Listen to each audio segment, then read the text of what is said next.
appreciate Dr. Rashid's efforts, his team efforts, and particularly the response we received from people who have their hearts always sympathetic towards international issues.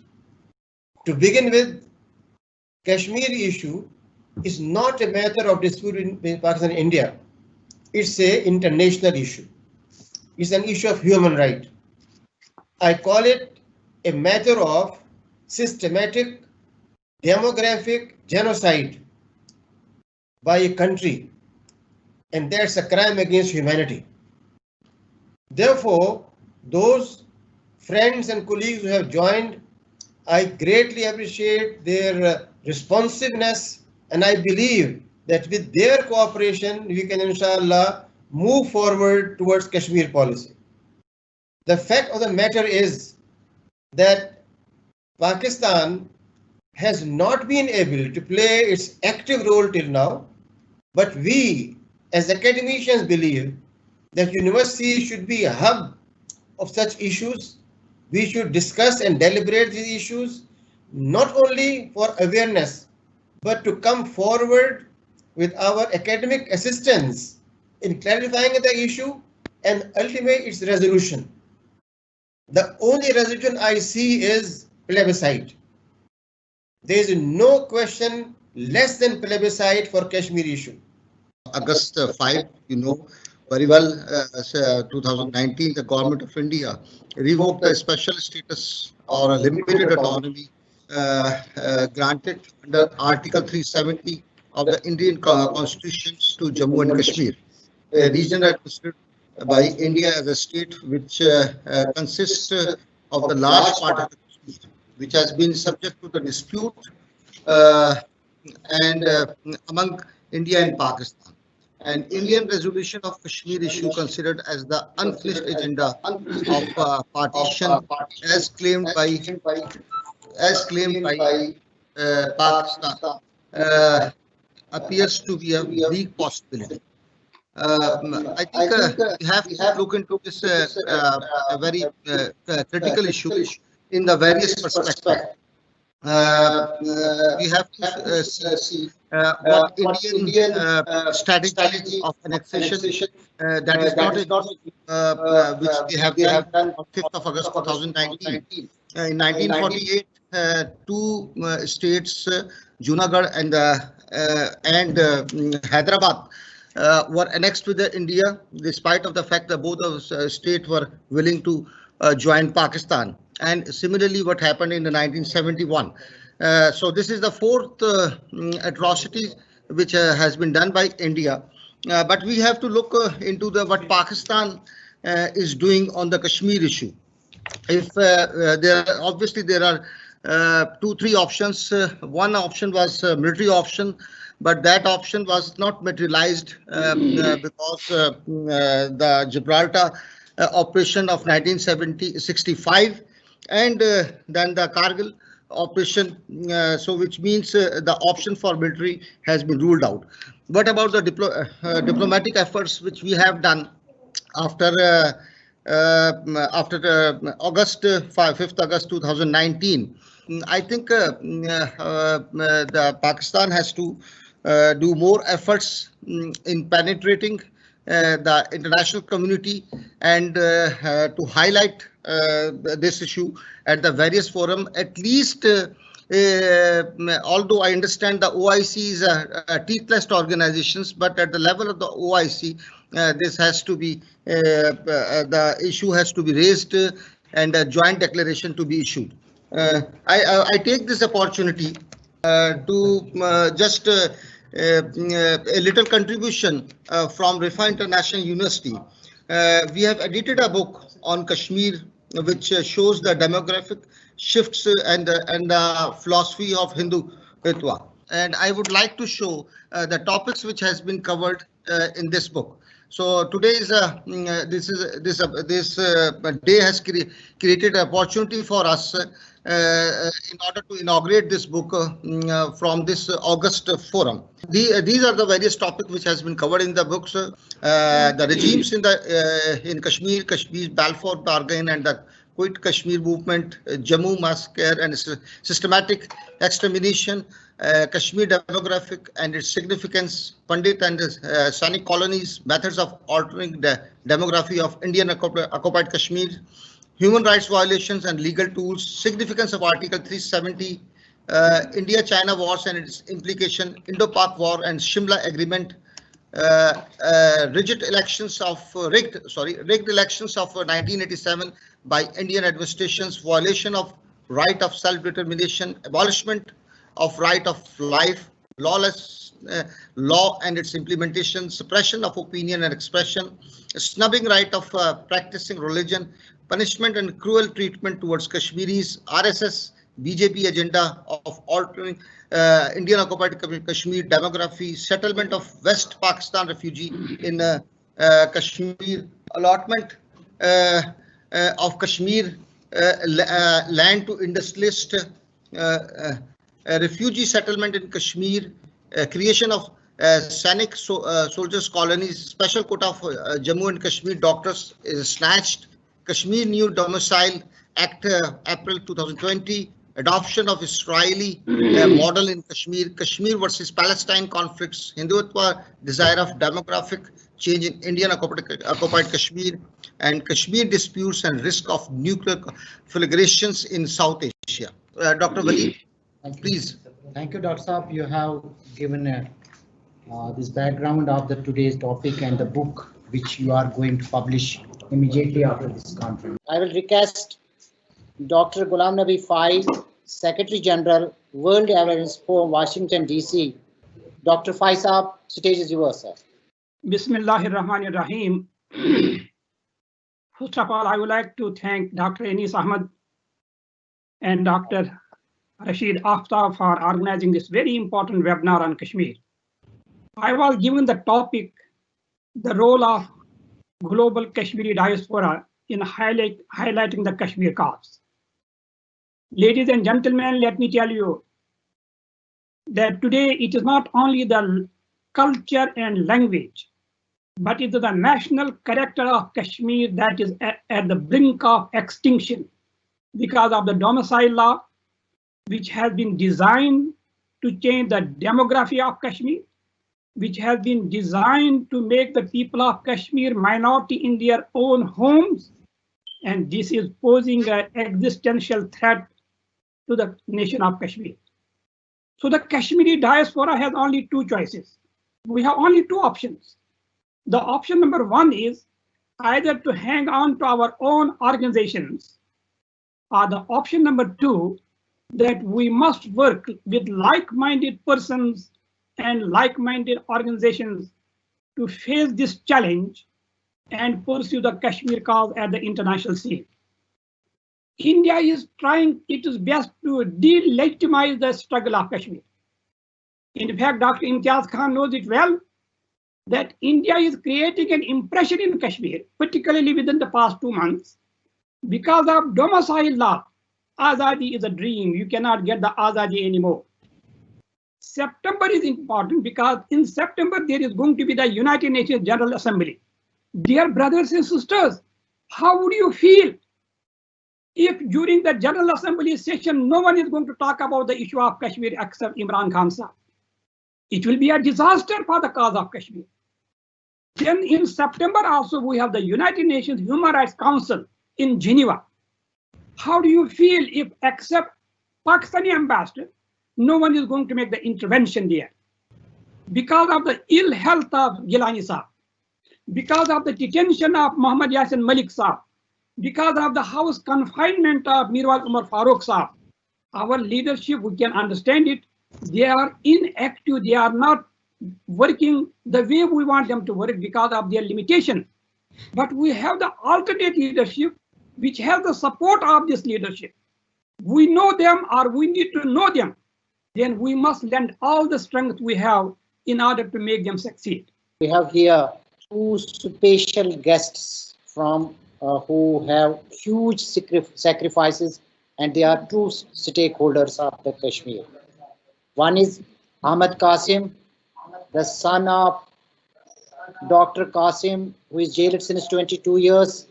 and son of Asya Andrabi also.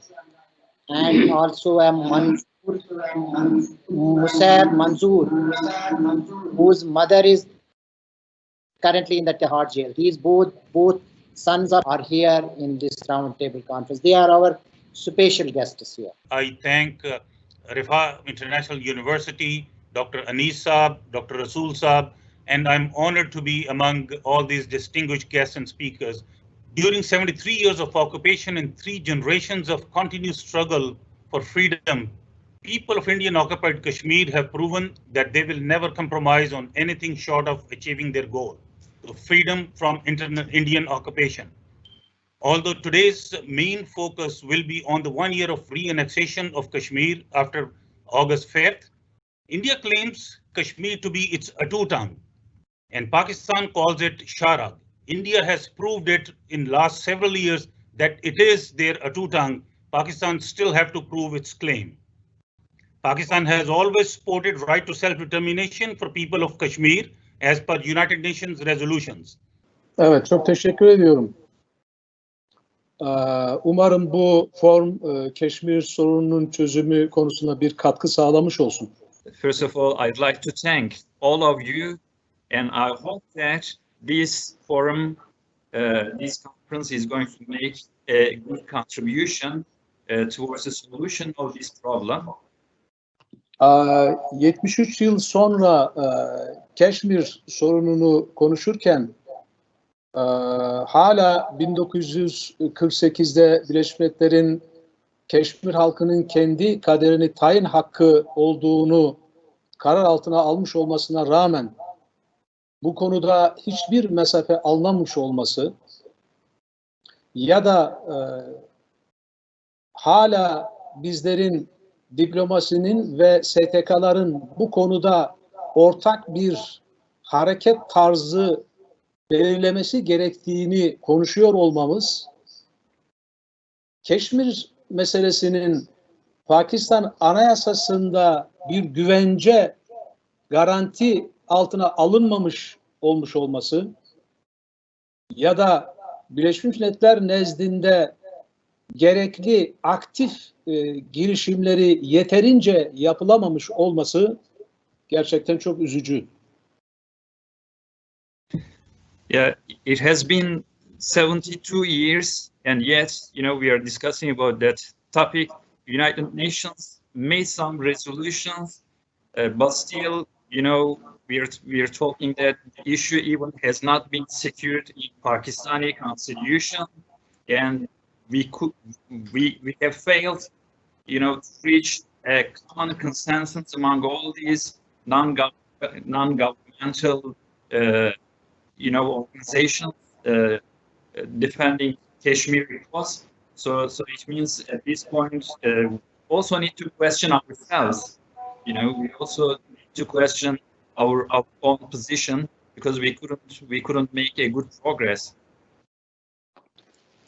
Ben Türkiye'nin meseleye bakışı ve Türk halkının konuyla ilgisi bağlamında bir iki şey söylemek istiyorum. But here I want to say we don't doubt of Turkish perspective.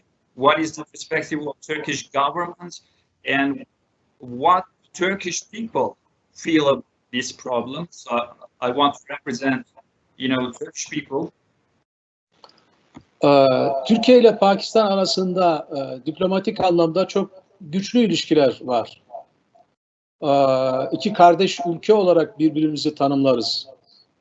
Ve Pakistan'ın uluslararası anlamdaki sorunları ya da doğal afetler neticesinde karşılaştığı problemlere kendi ülkemizde olmuş ya da kendi ülkemizin sorunuymuş gibi sahipleniriz.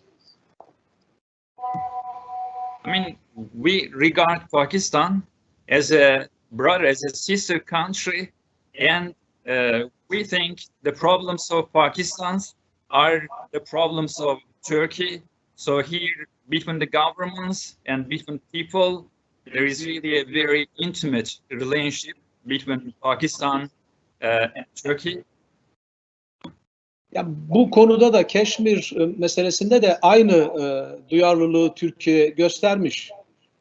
Hatta son 2019 5 Ağustos'unda anayasanın ilgili maddesinin iptaliyle ortaya çıkan durum karşısında yine İslam İşbirliği Teşkilatı Keşmir Temas Grubu'nun 5 üyesinden biri olarak Keşmir konusunun İslam İşbirliği Teşkilatı da güçlü olarak destek veren bir ülke Türkiye.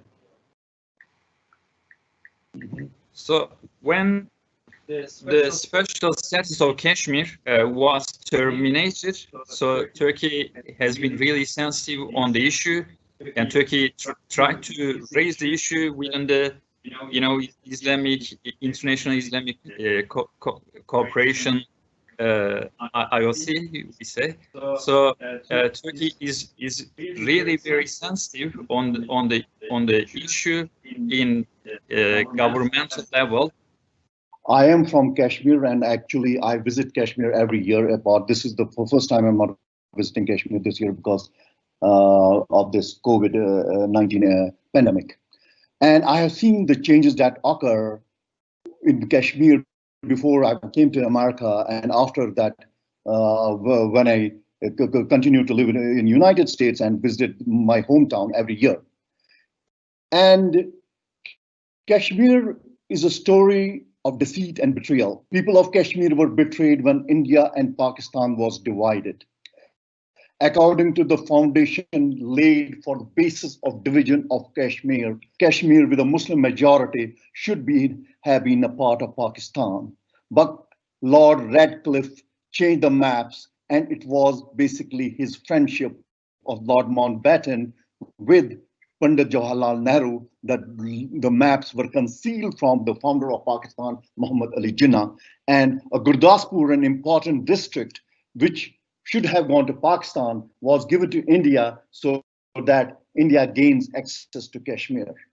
Dr. Faiz said about Gopala Rangalumaswamy, the ambassador Indian ambassador to United Nations, who basically took the case of Kashmir to United Nations and said that the fate of Kashmir will be decided by people of Kashmir. It was not only that, it was no less a person than Jawaharlal Nehru, who promised in the heart of Srinagar, the capital of Kashmir, to the people of Kashmir that the fate of Kashmir will be decided by Kashmiris themselves, whether they want to become part of India or whether they want to be part of Pakistan or they want to stay independent. Kashmir trusted the words of Indian leaders. They said that Kashmir will gain the right of self-determination at some point. There are a lot of parleys which took place between Indian and Pakistani government, especially in 50s and 60s. It could be in hundreds, especially there were interaction between then Pakistani Foreign Minister Zulfikar Ali Bhutto and Soren Singh. But nothing came out of those parleys. Why didn't anything come out of those discussions is that India was never honest to have an amicable solution which is acceptable to people of Kashmir. They had always eyes on Kashmir. They wanted it to integrate with the rest of the India. At one time, Kashmir had its own prime minister. They had their own Sadr Riyasat, which is called the president of the state. They had their own customs. Anybody who comes from India to Kashmir had to get a custom clearance at the airport and a temporary visa. But those laws were abolished by and without world knowing about them. They changed the nomenclature of the rulers of the Kashmir. And what was left was 370 and 35A. When people of Kashmir, the youth especially, was frustrated at the discriminatory attitude of the Indian government towards the people of Kashmir, there was a very struggle launched in 1989, but it was a youth movement. But what India did was unleashed a reign of terror on people of Kashmir. Until now, 150,000, especially the youth between 15 to 30 years of age, have been killed. 10,000 women have been raped. There are missing people. There are mass graves. Burhan Wani in 2016 was captured and martyred. People who came to demonstrate in his favor, protest against his cold-blooded murder, were sprayed with spray bloods, which we use in this country for deer hunting. Hundreds of youth lost their eyesight. Hospitals were attacked. Patients were beaten, doctors were beaten, and medical staff was not allowed to function. India has committed international crimes, and they have to be answerable. These are the crimes for which leaders have been punished. I heard about Kashmir many years ago when I was a student in high school.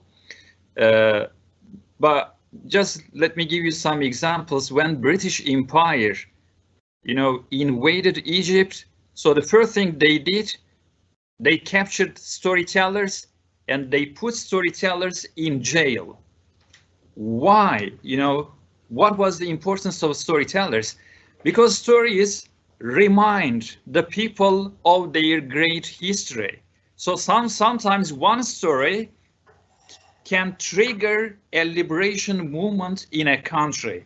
So stories are really very powerful, and each story empowers another story. And when I'm writing the songs, for me, each song actually is a story. So I saw that the songs are kind of more powerful in terms of reaching more people.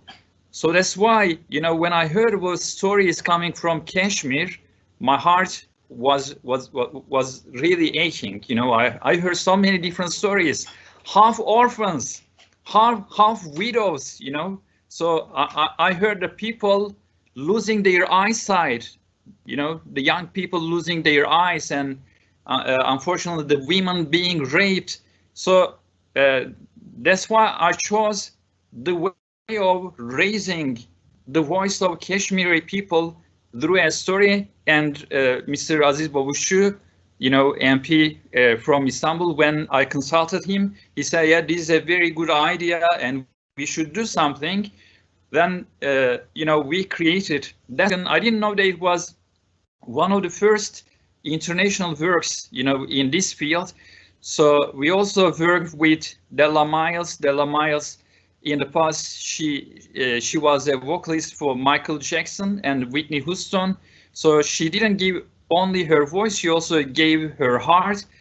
And I think the first time in the social media, I saw that there were so many actions to remove this song, to try to, YouTube has brought age restriction, and Twitter also,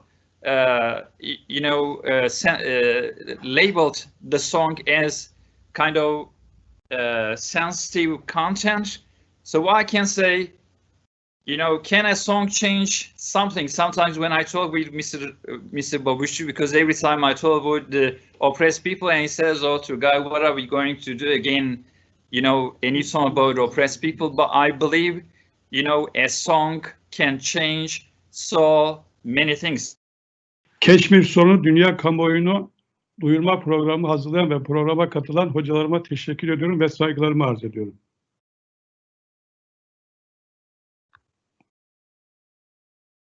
Kur'an ve İslam davasına sahip çıkmıyoruz. Bana neme lazım diyoruz. Hindistan'da Hindular Müslüman katliamları aralıksız devam ediyor. Keşmir Müslümanların kanayan yarası, baskı ve zulüm had safhada. İsrail Filistin'i işgal ediyor, Filistinli ve Kudüs kan ağlıyor. Çin Doğu Türkistan'ı Uygar Müslüman Türkleri toplama kamplarında hapsediyor. Kadınlara hem işkence hem tecavüz eden Çin Cumhuriyeti tam anlamıyla soykırım yapıyor. Her Uygur ailenin evine Çinli erkek yerleştiriliyor. Bunun ne anlama geldiğini anlıyoruz değil mi arkadaşlar? Hakkı hakim kılmak için davaya sahip çıkmazsak bunları hep yaşarız. Güçlü olan Amerika yumruğunu masaya vuruyor. Afganistan'ı, Irak'ı, Suriye'yi, Yemen'i, Libya'yı işgal ediyor. Bu devletlerin bütün kaynaklarına el koyarak bütün gelir kaynaklarını sömürüyor. Bu devletlerin halkı açlık sınırında yaşıyor. Afrika kıtasını da talan eden Amerika bütün dünya kaynaklarını sömürüyor. Afrikalı acından ölüyor. Amerika Afrika'nın kanı içiyor. O da obez oluyor, ölüyor. Bu ne biçim dünya? Bakara suresi yeryüzünü kana bulayan Amerika ve Avrupa ülkelerini işgal talanlarını ve ne güzel anlatıyor. Onlara yeryüzünde bozgunculuk yapmayın denildiği zaman hayır biz ancak ıslah edeceğiz derler. Dikkat edin, onlar bozguncuların ta kendileridir fakat bunun farkına varmazlar. Indeed, as has been known, there has never been any honest brokers, both in relation to Palestine and certainly in relation to Kashmir. What has happened over time is that more facts on the ground have been created, and we cannot leave it to the governments of the US and certainly Israel, or indeed Mr. Modi's BJP RSS Hindutva, to continue to proceed apace. So I want to also clarify the fact that Hinduism and Hindutva are indeed diametrically opposed. Hindutva is the weaponized form of Hinduism. So there is nothing much in that regard that is holy or even religious. I want to continue that by saying that under Mr. Modi's regime, the policies and politics of oppression, dispossession, ethnic cleansing, war crimes, and a lot more have been committed before the eyes of the international community. Now, the international community is very much part and parcel of all of the international legal norms that have been formulated. Yet the international community seems to favor investment and trade over the primacy of life, and indeed over the primacy of upholding those legal norms that they are obliged to respect and uphold. So what Kashmir is in need of is not development, because once Kashmir attains whatever the will of the people of Kashmir decides to realize, is basically the right to self-determination, which is not just a basic but a fundamental right. And that right is enshrined in international law. So once that is achieved, the people of Kashmir will be able to go about devising their own policies, economic, financial, and etc., as all nation states do. मुझे एक दफ़ा एक मौका मिला था किसी एक conference में, तो वहाँ ये साहब बात कर रहे थे कि कश्मीरी नस्ल जो है अब तो तीसरी नस्ल जा रही है, ये कोई मसला नहीं है, वहाँ बड़ा नॉर्मल है। मैंने कहा अगर तीसरी नस्ल जा रही है तो आपने 10 लाख फौज क्यों लगाई हुई है, क्या मसला है, किसकी चीज़ की ज़रूरत है? तो मैं हमको बताना चाहता हूँ कि तीसरी हो या चौथी नस्ल हो, हमारी जो नस्ल आएगी वो नए जज्बे के साथ आएगी। आसिया अंद्राबी जेल में हो या हमारी बहन जो है वो नाहिद नसरीन जेल में हो, तो उनके बेटे यहाँ हमारे साथ खड़े होके उनको इशारा देते हैं कि हम आज भी तैयार हैं, शहादत के लिए भी तैयार हैं, गाजी बनने के लिए तैयार हैं, जब तक मकसद हासिल नहीं है उसका तैयार हैं। और कौन सा मकसद? जो हमारे बुज़ुर्गों ने स्टार्ट किया था। और पाकिस्तान की सरज़मीन के इस दारुल-ए-खिलाफ़े में बैठ के मुझे ये कहते हुए फ़ख्र हो रहा है कि जनाब पाकिस्तान जो है वो 14 अगस्त को बना, तो कश्मीरी ने तो 19 जुलाई 25 दिन पहले फैसला कर दिया था कश्मीर में आबी गुजर के मकाम पर गाजी मिल्लत सरदार मोहम्मद इब्राहिम खान, जो बाद में बानी सदर भी बने आज़ाद कश्मीर, वहाँ तय कर लिया था कि कश्मीर बनेगा पाकिस्तान। और अगर उस वक्त पाकिस्तान बना होता वो कहते हम पाकिस्तान हैं, उन्होंने कहा था कश्मीर बनेगा Pakistan.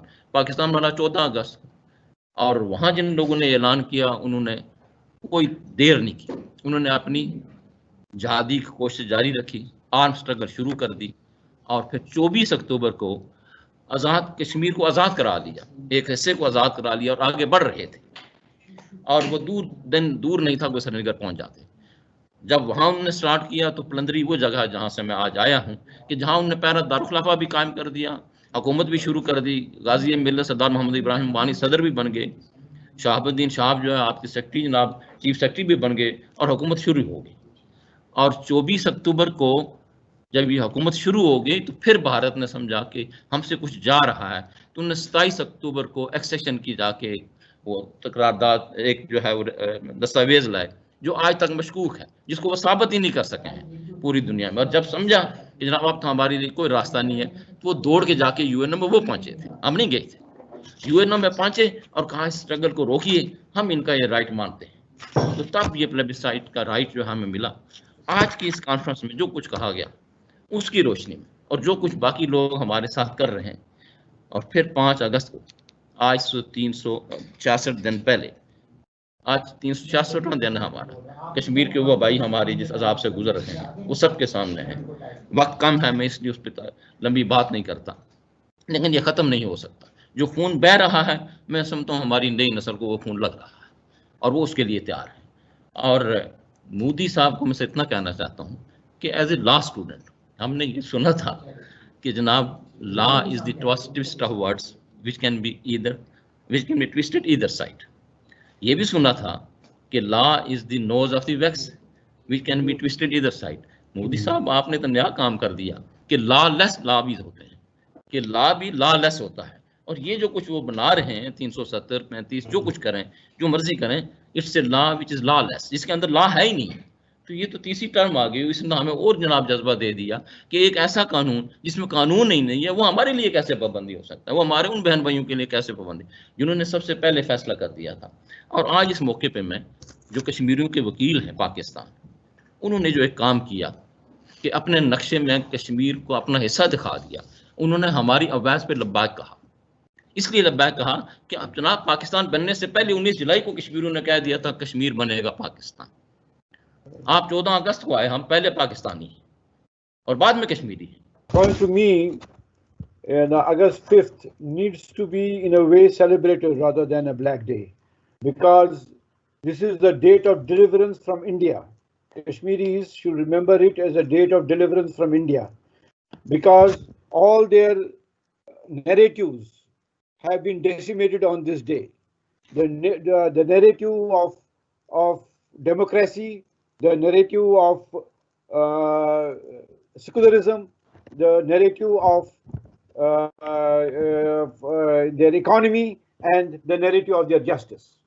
And this is very important because the secessionists or the occupational apologists like National Conference and other parties who were the representatives of India there in Kashmir are now going to try to subject this 5th August because 370 is there. 370 was already finished. The only thing was the 35A, wherein they have now been able to get in people, and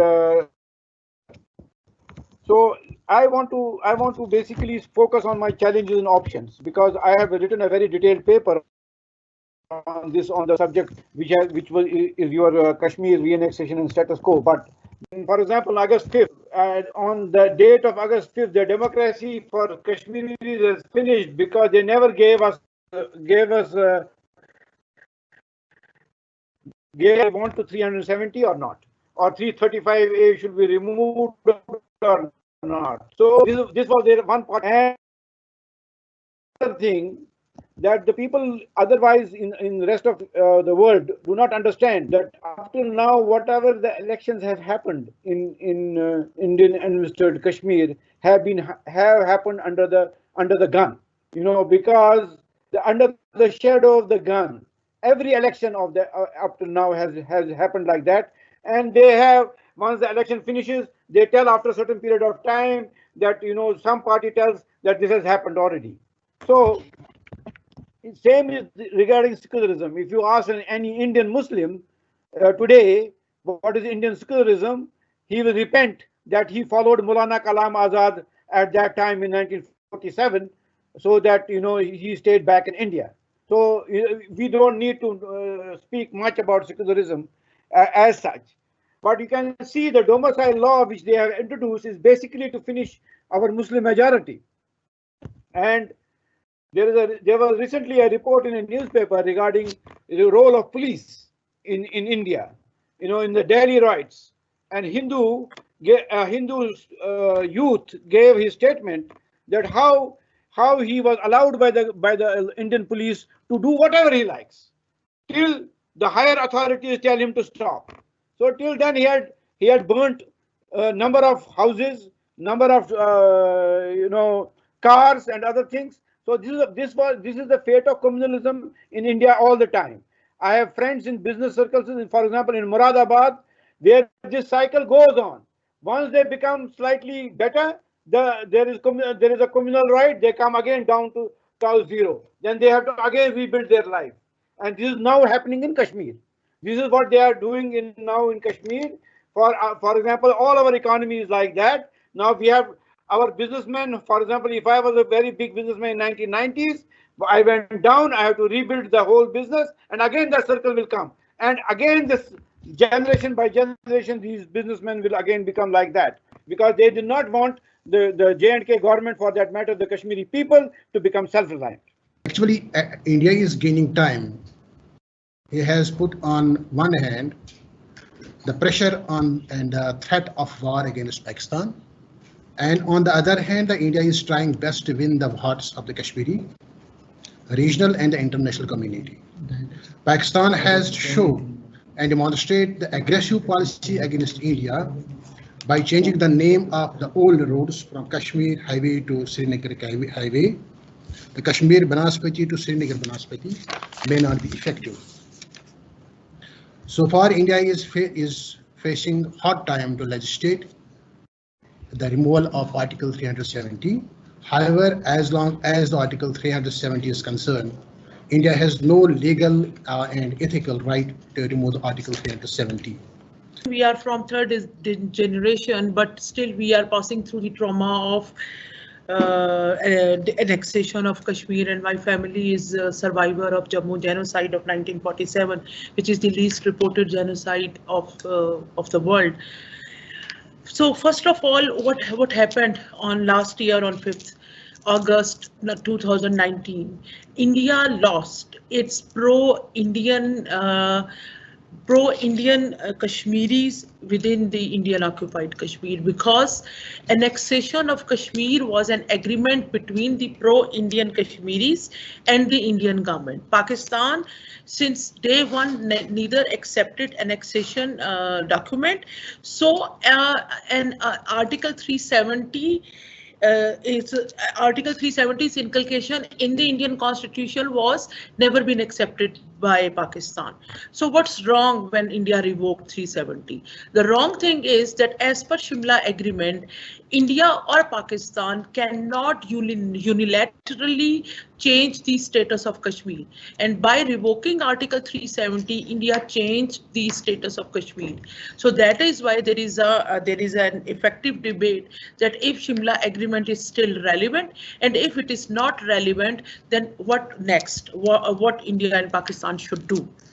While writing, as my book has been referred, my book Shaking Hands with Clenched Fists, the Grand Trunk Road to Confidence Building My Years Between Pakistan and India, I interviewed Khurshid Kasuri and I asked him a simple question, that what made, during Musharraf regime, what made Khurshid Kasuri and the Indian government to break stereotypes on Kashmir? And his answer was one-liner. He said, we replaced politics with humanity. And our basic concern while formulating that resolution formula was to address the human misery in the conflict, and in spite of settling political scores against each other. And this reminds me when Atal Bihari Vajpayee, the guru of BJP, whose follower ideally should be Modi, but he is an antidote or counter narrative of Atal Bihari Vajpayee. Atal Bihari Vajpayee in Kashmir, he stated that there only a three-pronged strategy can resolve Kashmir and address the grievances of Kashmiris, and that three-pronged strategy was Insaniyat, Jamhuriyat and Kashmiriyat. It means humanity, democracy and Kashmiri identity. And unfortunately, by revoking Article 370, Modi attacked all three of them.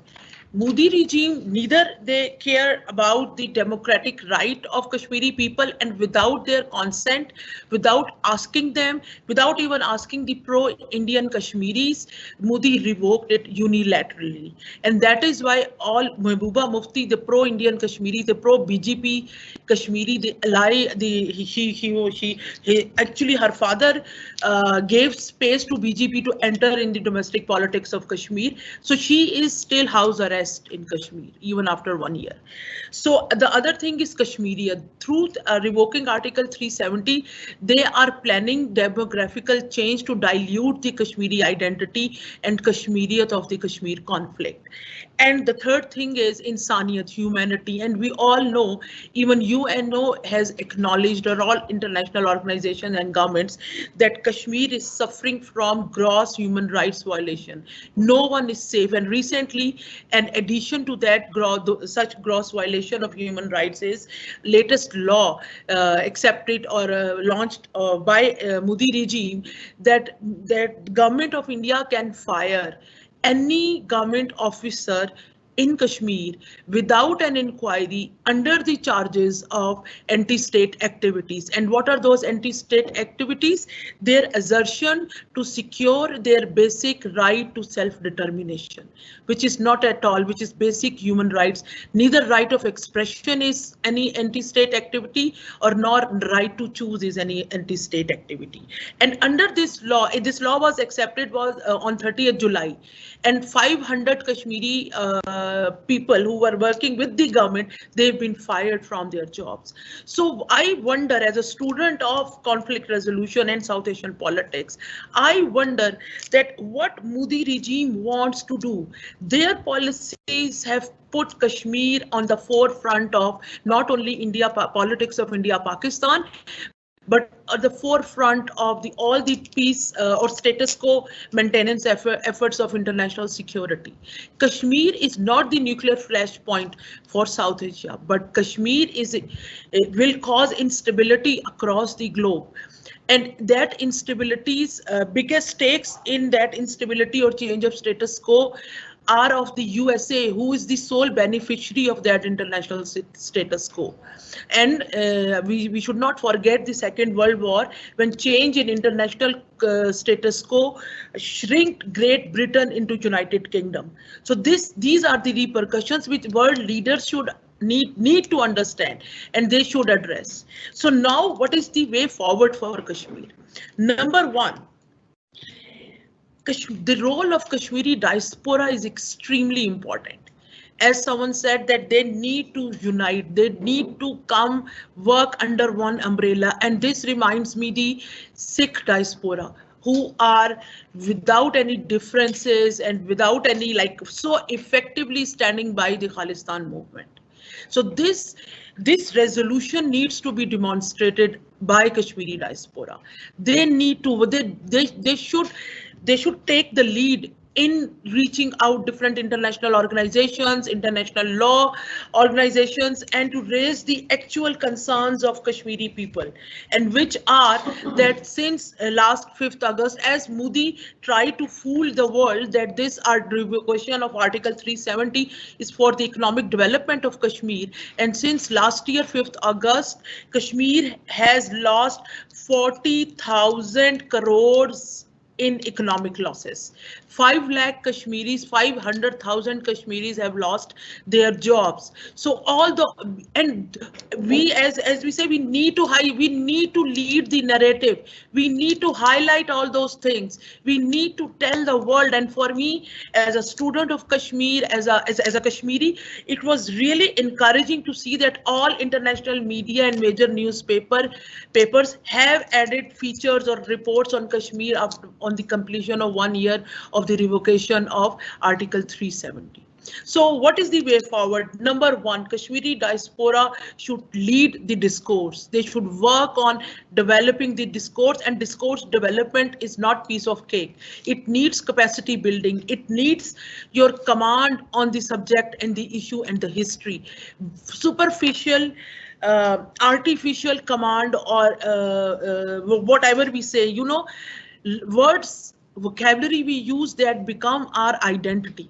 And that is why when we want to lead the discourse, we need to be super careful that what vocabulary we are using and how we are projecting our case. I wonder, for me being a Kashmiri woman, it is actually discouraging that the plight of Kashmiri women and Kashmiri audibility of women, female voices from Kashmir is missing from the discourse. I want Kashmiri women to come on the forefront and take lead in developing the discourse. And this reminds me, a great Kashmiri scholar, Miss Natasha Kaul. She teaches at University of Westminster in UK, and she was asked by the US Congress to come and share the plight and the case of Kashmir. So I don't want Kashmir to look like a communal conflict. It is not. All Kashmiris want their access to right to self-determination, and everyone is one when it comes to get rid of the Indian occupation and oppression. So we need to build capacity. Number two, when we need layers of leadership, tiers of leadership. When we see, as someone mentioned, who are the Kashmiri leaders, there are 3-4 names which I am listening, and I really respect them. But since my childhood, these are the only names we see when it comes to Kashmir. I want to see who's the second layer or second tier of the leadership.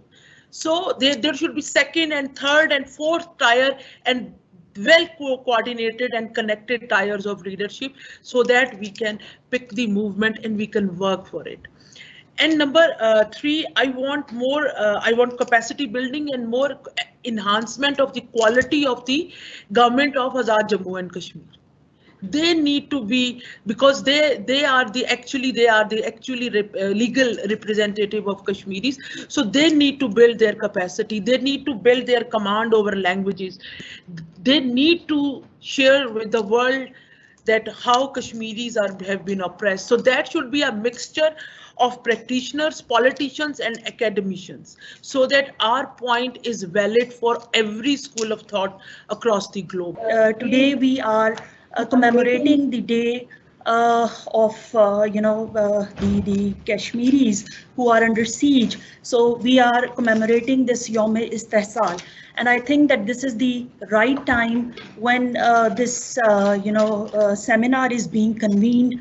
I have observed this thing that the movement is same, that we all are having one same destination, but I have observed that there are differences. So we need to eliminate that, because history shows, you can see French Revolution, you can see even American Revolution, there were even differences within people, but these differences can weaken your movement. So I would like to suggest that first we need to focus on this particular point. We need to end the differences so that we can, in an effective way, we can communicate or we can convey our message to the world.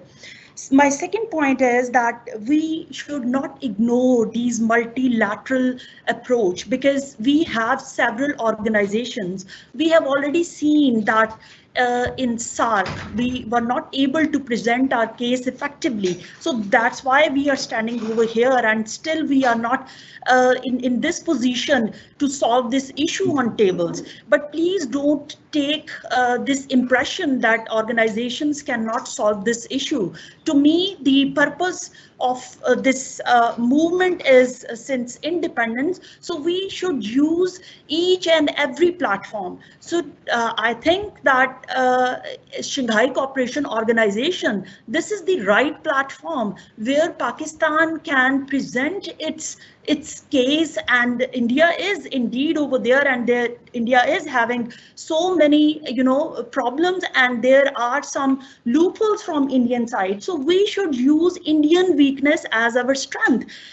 I would also like to talk about this CAA and NRC, which recently India imposed on its citizens. So this has revealed its real face to the entire world community, and the drama of this secularism, this has been ended. So I think that these weaknesses, we all should highlight that. One more point, please, that we should establish Pakistani students lobbies all over the universities. So this I want to add because I have so many other points, but since the time is short, so hope to see you people again on another platform. Allah Hafiz. And at the very end, I would like to say that every black cloud has silver lining, and inshallah soon we will attain independence. It's quite clear that what the Indian government is doing at the moment is to change the demographics of occupied Kashmir so that instead of being a Muslim majority state, they can say it's now no longer a Muslim majority state, and therefore it can be and should be part of India, which is why they passed these regulations recently, which for the first time allowed people outside occupied Kashmir to be able to come in and buy lands, take jobs, and live there without any problems, something that was not allowed beforehand, and the government has changed this. Then, of course, you've got the regulation which now divides occupied Kashmir into two parts. So again, so that the Indian government can take over and run it as part of India. To me, these are very dangerous legal changes, because what India is doing is trying to effectively, as an international law, de facto make it part of India, so that in future people trying to separate it from will have legal as well as other difficulties and complex challenges. Of course, on top of that, you have the whole issue of the human rights abuses, the lockdown that's taking place, the fact that somebody can be arrested from their home, taken to prison, hear nothing what's going on, families no idea what happened to their loved ones. People can be kept in prison for ages, and then as the years expire, they can re-arrest them again without any reason. I mean, this is breaching human rights at every level. Now, I suppose the question here is, I'm sure what I have said, everybody is aware of this information. The question is, what do we do about it? And obviously, the issue of Kashmir has to be resolved. As a parliamentarian in the United Kingdom, I have for many, many years raised this issue in the House of Commons. At Prime Minister's questions, I've raised it with our successive different Prime Ministers about the issue of Kashmir, with the Foreign Secretary, and a number of meetings with even some of the junior foreign ministers. The British government approach seems to be that this is India and Pakistan matter, that they said, according to the Shimla Accord, this is a bilateral issue, and the British government used that as an excuse and a shield to hide away from dealing with the issue of Kashmir. Now, we have said to them that this is not good enough, that basically the problem of Kashmir is because of the British Empire, and the British government has a moral, if not legal, obligation to resolve this issue. And we do refer to the international UN resolutions which say that the issue of Kashmir has to be resolved, and therefore to use the Shimla agreement as an excuse to get out of not doing anything is wrong. Now, again, we have two challenges. One is the legal determination and the status of Kashmir, which I think is going to be something which is going to be taking a long time to resolve. But we have the immediate issue of the human rights abuses which are taking place. At this rate, we're saying that let's concentrate on the human rights abuses, because we have a little bit more, possibly easier time to convince our government, because human rights abuses do not require any international convention. So when we raise the issue of human rights abuses, our government minister's responses, our ambassador in India is speaking to the Indian government authorities, that we're speaking to the Indian government as well. But sadly to say that our government in the United Kingdom does not show any interest in trying to get into this matter or persuade other countries internationally to get involved. I think what we need to do, Pakistan, with its friendly countries in the world, get them on board to raise this issue internationally, because the way it looks, right, the matter is not going to be resolved unless it's done at an international level. Until powerful countries in the world come together and pressurize India. I've been asked to talk about Palestine today, and I've learned a lot about Kashmir, and I will very quickly in 3 minutes try to talk about status engineering as a colonial strategy by Israel. Basically, since Israel, just like Kashmir, the conflict in Palestine has started because of the United Kingdom and because of the British colonial policy that started in 1917 when they promised the Jews of the world of a Jewish homeland in Palestine, and then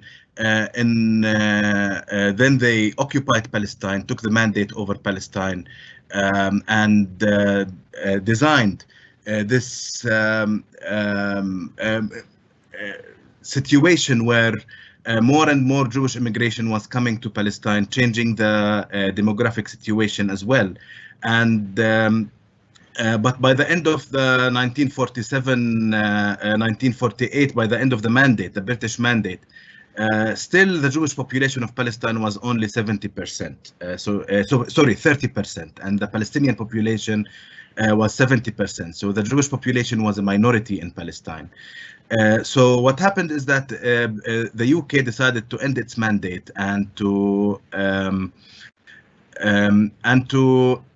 eventually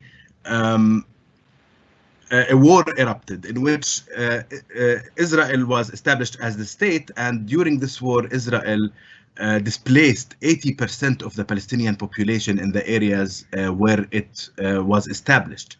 And in that situation, Israel also gave the 20% of Palestinians an Israeli citizenship, and then all the rest who were displaced forcibly from their homes, who became the Palestine refugees, scattered in refugee camps around the world, they were prevented from their right of return. They were prevented from citizenship, and Israel created a special law known as the Prevention of Infiltration Law that would simply criminalize their attempt to return to their homes. After that, in 1967, Israel occupied the remaining part of the occupied of Palestine, the 22% that was left of Palestine. And in that war, also 30% of the population were displaced. And Israel created new residency statuses for the population who live in the occupied territory. They immediately annexed the eastern part of Jerusalem. You hear about it mostly as East Jerusalem, and gave the population that remained and was not displaced during the war a residency status, not a citizenship, and also gave two other types of residency statuses to the people of the West Bank and Gaza. But over the years, Israel has been revoking these residency statuses from, especially from Jerusalem, but also from the West Bank and Gaza until 1994. But they still continue to revoke from Jerusalem. They have been revoking more residencies. But also they have been preventing children from getting that residency status in Jerusalem. They have been putting restrictions on family unification in order to control the demography. So this demographic control has been an important part of the Israeli policy. It has been fragmenting the Palestinian population into different types of people with different colors of their ID cards, sometimes without having access to each other, and so forth. Kashmiri people are facing immense difficulties, pain and persecution under the continuous military siege, 1 year in particular, but it's been almost 7 decades of military siege. Women lost their honor, kids lost their eyesight, youngsters lost their lives, and elders lost their everything, but they never give up. Kashmir is an internationally recognized dispute, and it is also recognized that the Kashmiris are fighting for the right of self-determination. which is their basic and birthright. This right is world's most popular right in present era, so world should come forward to support the people of Kashmir. Lastly, in addition to the drastic span of years in the history of Kashmir, I would put this question to entire world and human rights organizations since August 5 had set off the process-free constitutional denudation of J&K in cross disregard for the sentiment in Kashmir Valley with abrogation of the J&K constitution along with that of the Article 370, Kashmiris remains under a suffocating tight leash since then, and what role world is playing to get relief for innocent Kashmiris. Kashmir के अंदर are पार जितनी भी मुख्तलिफ ideology हमने, जो सबसे बड़ा मसला कश्मीर का, जिस तरह भी हमारी बहनें बात भी की है कि हमें जिस एक मकसद को फोकस करना चाहे था सेल्फ डिटर्मिनेशन का, उसको हमने वेस्टेड इंटरेस्ट के तहत मुख्तलिफ नजरियात में बांट के रखा है। इसलिए हमारा जो हाथ ये कभी मुक्का नहीं बन सका। हमारी ताकत किसी एक नुक्ते पे हम इसको इस्तेमाल नहीं कर सके। अब जिस तरह यहाँ पे बात की गई कि जो मेन स्ट्रीम पार्टीज की इंडियन पॉलिटिक्स में, जिनका असल में ये कॉन्ट्रैक्ट था between India and the main stream party इन जम्मू कश्मीर, वो कॉन्ट्रैक्ट टूटा है और जो डिसअपॉइंटमेंट उनको मिली है, मैं कहता हूँ कि इस वक्त हमारे लिए रियल सोर्स ये है कि कश्मीर के अंदर जो हम मैदान में है, अस्करी एतबार से, सियासी एतबार से, ये एक कॉमन टर्म का जो असूल है दुनिया में, हमेशा ये कारगर रहा है। और ये जो इंटरेस्ट बिटवीन कश्मीरी पैदा हुआ है, जिसमें हम सारे स्टेक होल्डर्स हैं, इवन कि इसमें नेशनल कॉन्फ्रेंस, कांग्रेस, महबूबा मुफ्ती, जिस तरह बात की, सारे हम इसमें स्टेक होल्डर्स हैं। तो हमें इस बात पे कंसेंसस कम अगर है, इसके हमें अकॉर्ड करना चाहिए, हमें एफर्ट करनी चाहिए कि हम कहीं एक प्लेटफार्म पे, मेरे ख्याल में हिंदुस्तान को सबसे ज़्यादा मौसर अगर कोई चीज़ हो सकती है इस वक्त, इस 370 और 35 को दोबारा इम्प्लीमेंट करने के लिए, वो हिंदुस्तान का इंटरनल प्रेशर है कि वहाँ पे। और इस वक्त हमारे लिए ये खुशकिस्मती कि हिंदुस्तान के अंदर बहुत सारी पार्टीज ऐसी है, हिंदुस्तान के अंदर एक विजिबल क्वांटिटी में लोग मौजूद हैं जो इस मोदी डॉक्ट्रिन को गलत समझते हैं, इसको एक नाइंसाफी और गैर कानूनी चीज समझते हैं। मेरे ख्याल में वो हमारे लिए एक बहुत ही बड़ा सोर्स है और इसके लिए हमें जो बुनियादी इख्तिलाफात हमारे दरमियान है, उनको साइड पर रखते हुए इस एंगल से भी इस चीज़ को देखना चाहिए, और जो बहुत ही मुअस्सर हो सकता है इस चैलेंज से निपटने के लिए और 370 और 35 को री-इम्प्लीमेंट करने के लिए, ये भी एक एंगल है। We need to start to educate the very communities that we come from, because this is a crisis. It cannot be that in the year 2020, this is still an issue on the agenda.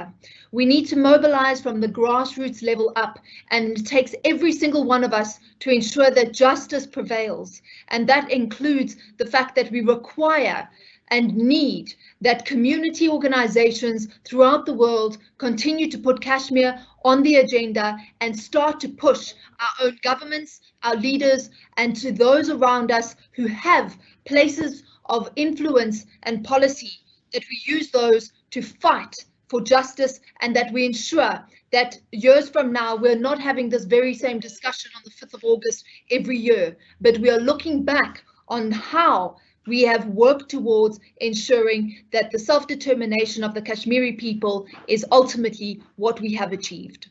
Thank you very much. I am to extend my sincere thanks to all the participants, our distinguished experts who have shared their valuable thoughts, as well as given us some of the very unique ideas, or and those ideas and the points can build a narrative for the Kashmir. But I absolutely endorse some of the comments which has been given by our what concrete steps as a Muslim Ummah or at the level of Pakistan is undertaking when we see there is no Kashmir policy, there is no a national consensus or a Muslim consensus on the Kashmir issues. Only I think 3-4 countries on the face of the earth like Malaysia, Iran, and Turkeys are there from where we get some kind of a support as per Best Nawaz Saab, and that support is also restricted up to the lip service. So what is the way forward? It's very hard to determine what a strategy which must be pursued so that that Kashmir issue may be resolved to some extent.